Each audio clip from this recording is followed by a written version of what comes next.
मई को चंपावत उपचुनाव में प्रचार के लिए पहुंचेंगे सीएम योगी आदित्यनाथ। बीजेपी कार्यकर्ताओं ने तैयारियां भी तेज कर ली हैं और चंपावत उपचुनाव अंतिम चरण में है। तमाम तैयारियां जोरों शोरों से चल रही हैं। आपको बता दें कि चंपावत के उपचुनाव में मुख्यमंत्री धामी का ये चुनाव है। मुख्यमंत्री धामी इस चुनाव में लड़ेंगे और आपको बता दें कि उनके प्रचार प्रसार में न सिर्फ उत्तराखंड यानी कि यहाँ पर उत्तराखंड की जो बीजेपी है वो उतरी हुई है, बल्कि यहाँ पर खुद उत्तर प्रदेश के मुख्यमंत्री योगी आदित्यनाथ वो भी प्रचार प्रसार में जुटने वाले हैं और 28 मई को प्रचार के लिए मुख्यमंत्री योगी आदित्यनाथ उत्तराखंड के चंपावत में पहुंचेंगे। हालांकि फिलहाल मुख्यमंत्री उत्तराखंड के मुख्यमंत्री यहाँ पर धामी ने खुद कमान संभाली हुई है प्रचार प्रसार की। और आपको बता दें कि मुख्यमंत्री पुष्कर धामी प्रचार प्रसार में लगातार जुटे हुए हैं। ऐसे में मुख्यमंत्री योगी आदित्यनाथ भी अब इस प्रचार प्रसार में साथ देने के लिए 28 मई को चंपावत में पहुंचने वाले हैं।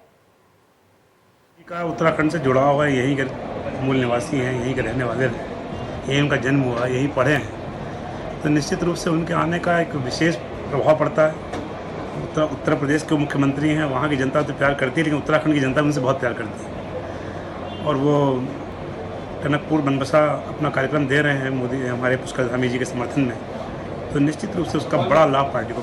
किस तारीख को? 28 तारीख को उनका आना है। अब तक 11 बजे की सूचना है।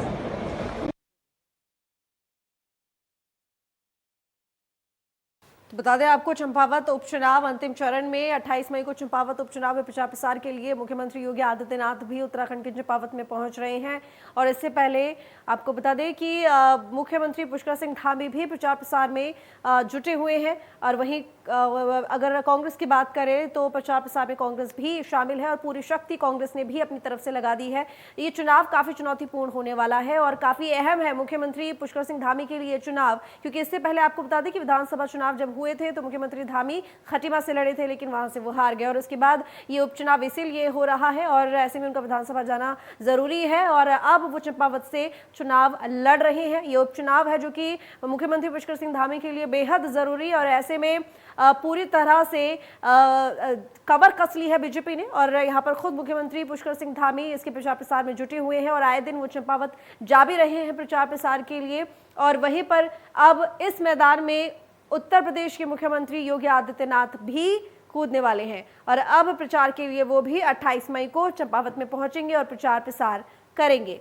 तो काफी महत्वपूर्ण ये उपचुनाव उत्तराखंड के लिए, मुख्यमंत्री पुष्कर सिंह धामी के लिए, और इसी वजह से जोरों शोरों से तैयारियां भी चल रही हैं।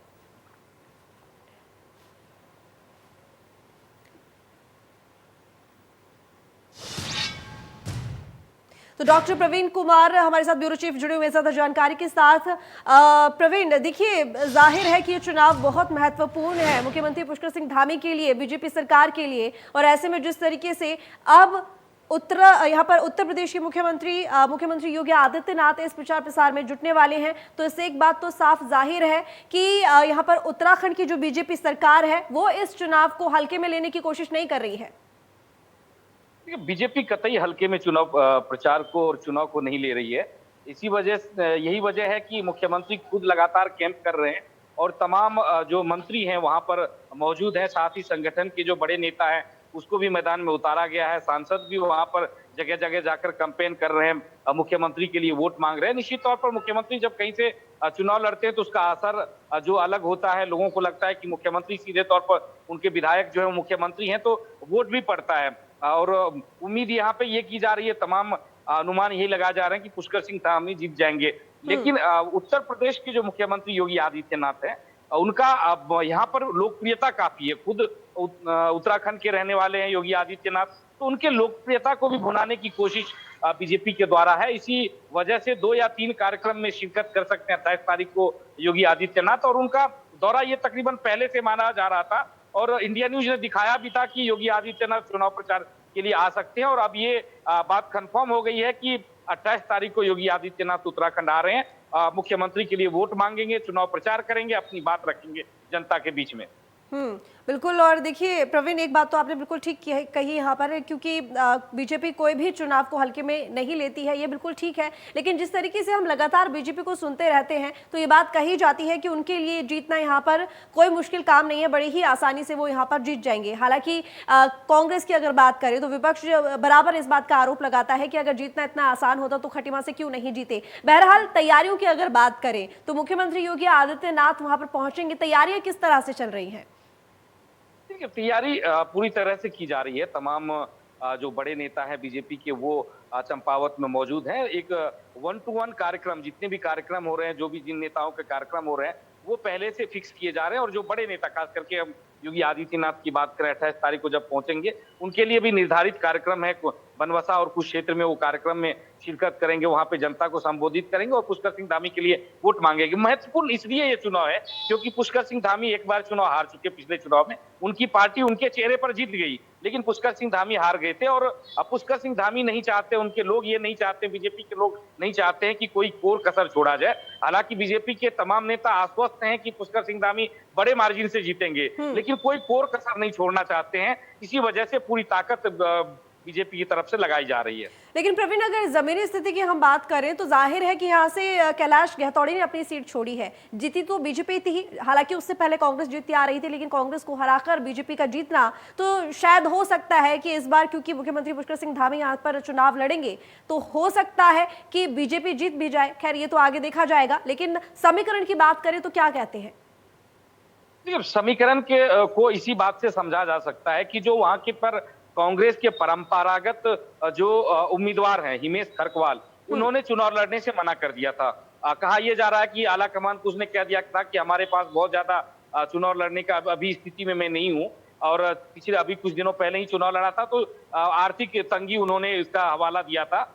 इसके बाद निर्मला गहतौड़ी को वहां पर उतारा गया। निर्मला गहतौड़ी महिला जरूर है, लेकिन ये माना जा रहा है कि जनता के बीच ऑप्शन है, आप विधायक चुनना चाहते हैं या मुख्यमंत्री चुनना चाहते हैं। निश्चित तौर पर जनता के जहन में ये बात रहेगी कि जो हम जिनको चुनने जा रहे हैं उस राज्य के मुख्यमंत्री है। और किसी भी क्षेत्र के विकास के लिए इससे बड़ी बात क्या हो सकती है कि आपके क्षेत्र के प्रतिनिधि जो है वो मुख्यमंत्री है। बिल्कुल, चलिए, बहुत शुक्रिया। नजर बनाए रखिएगा प्रवीण, आपको तमाम जानकारी के लिए। आगे बढ़ेंगे, बड़ी खबर टिहरी से है, जहां पर ऋषिकेश गंगोत्री हाईवे पर बड़ा हादसा हुआ है। यात्रियों से भरी बोलेरो खाई में गिर गई। हादसे में 6 लोगों की मौत हो गई। आग लगने से नहीं हो पाई मृतकों की पहचान। बड़ी खबर आपको बता रहे हैं। और बता दें कि हादसे में 6 लोगों की मौत हो गई है, और क्योंकि आग लग गई और इसी वजह से मृतकों की पहचान भी नहीं हो पाई है।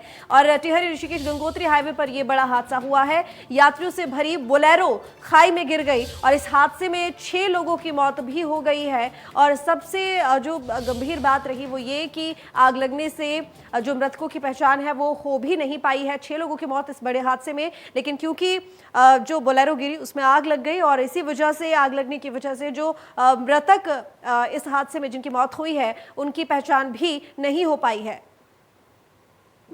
तो यह अभी कि एक वाहन बोलेरो वाहन है जो कि उत्तरकाशी का है, और इसमें पश्चिम बंगाल के करीब 6 यात्री थे जो कंडीशन के पास दुर्घटनाग्रस्त हुई है कार। इसमें 6 के 6 लोग घटनास्थल पर ही उनकी डेथ हो गई है। तो वर्तमान में पुलिस प्रशासन वहाँ मौके पर मौजूद है और मृतकों को बाहर निकाला जा रहा है। आगे की कार्रवाई समय को देखते हुए जो इसकी पोस्टमार्टम वगैरह है वो मौके पर ही करा जाएगा। तो दीपक नौटियाल इस वक्त हमारे साथ जुड़े हुए हैं उत्तरकाशी से ज्यादा जानकारी के साथ। दीपक, आपसे जानना चाहूंगी हादसा कैसे हुआ?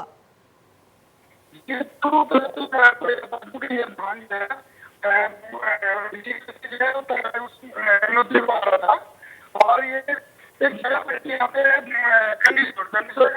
आग लगी थी गाड़ी में और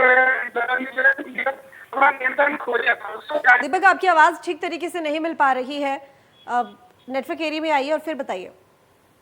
जी, मैं बोलूँ कि ये जो हादसा हुआ है, गाड़ी में आग लग गई थी और जिसके कारण से ड्राइवर ने जो है गाड़ी पे से नियंत्रण खो दिया था और 100 मीटर खाई में गाड़ी गिरी है, जिसमें एक स्थानीय जो उत्तरकाशी का युवक था ड्राइवर, उसकी प्लस 6 जो पश्चिम बंगाल के जो यात्री थे उनकी मौत हुई है। बिल्कुल दीपक, बताया जा रहा है 6 लोगों के हादसे में मौत हो गई है। कितने लोग मौजूद थे बोलेरो में? जी, 6 लोग बताए जा रहे हैं। मतलब 6 ही लोग बैठे थे और सभी की मौत हो गई? जी, सबकी मौत हो गई। तो सब जो है, जो इनकी जो डेड बॉडी है पूरी तरह से जल चुकी है, इनकी जो पहचान नहीं हो पा रही है। दीपक, ये कोई जानकारी मिल पाई है कि आखिर ये बोलेरो आ कहां से रही थी, जा कहां को रही थी, कहां से जुड़े हुए लोग थे? ये ऋषिकेश से उत्तरकाशी को आ रही थी यमुनोत्री के लिए, और एक जगह पड़ती है कंडीशोर, वहाँ पे इसमें जो है अचानक से जो आग लग गई गाड़ी में, और गाड़ी 100 मीटर खाई गई। फिलहाल इस पूरे मामले को लेकर क्या कार्रवाई चल रही है दीपक? जी, अभी उनको सबों को बाहर निकाला जा रहा है और उनकी जो है पोस्टमार्टम वगैरह किया जा रहा है। चलिए ठीक, बहुत शुक्रिया आपका तमाम जानकारी के लिए। तो बता दें आपको कि बड़ा हादसा जिसमें 6 लोगों की मौत हो गई।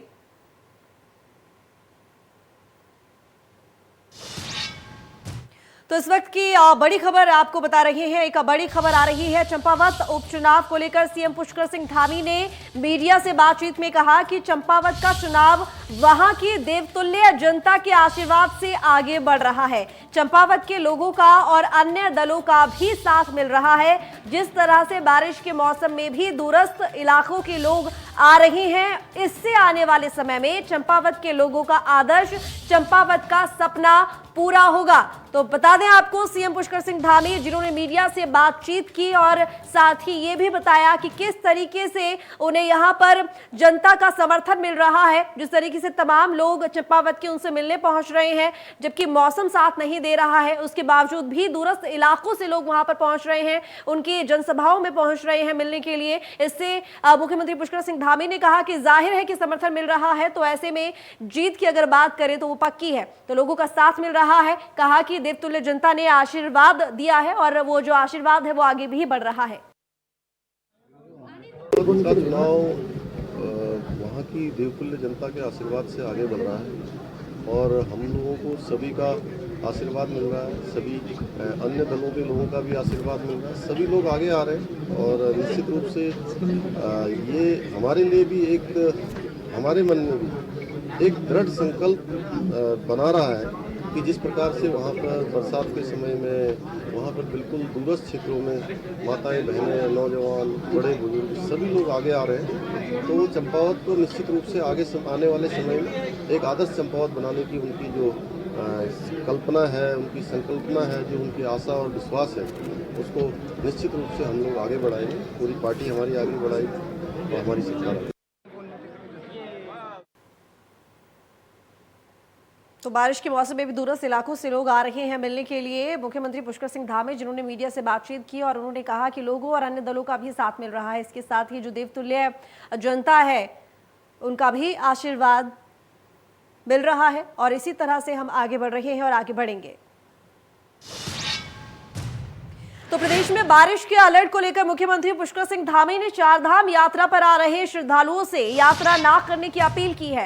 मुख्यमंत्री पुष्कर सिंह धामी ने कहा कि सभी श्रद्धालुओं से अपील की जा रही है कि खराब मौसम में यात्रा करने से बचें। उन्होंने कहा कि जब तक मौसम खराब है तब तक सभी यात्रियों को सुरक्षित स्थानों पर भी जाना चाहिए और जिला प्रशासन के निर्देश जारी हो रहे हैं, उन निर्देशों का पालन करना चाहिए।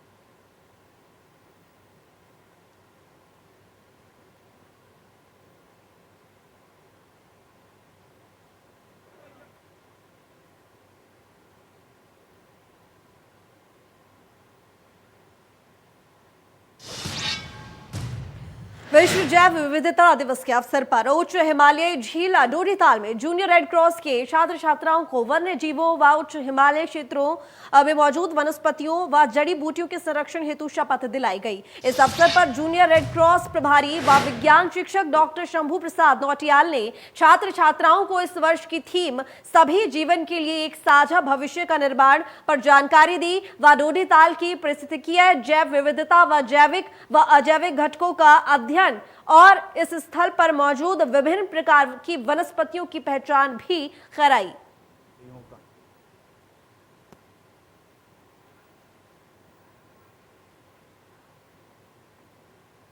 तो फिलहाल इस बुलेटिन में इतना ही। देखते रहिए इंडिया न्यूज उत्तर प्रदेश उत्तराखंड।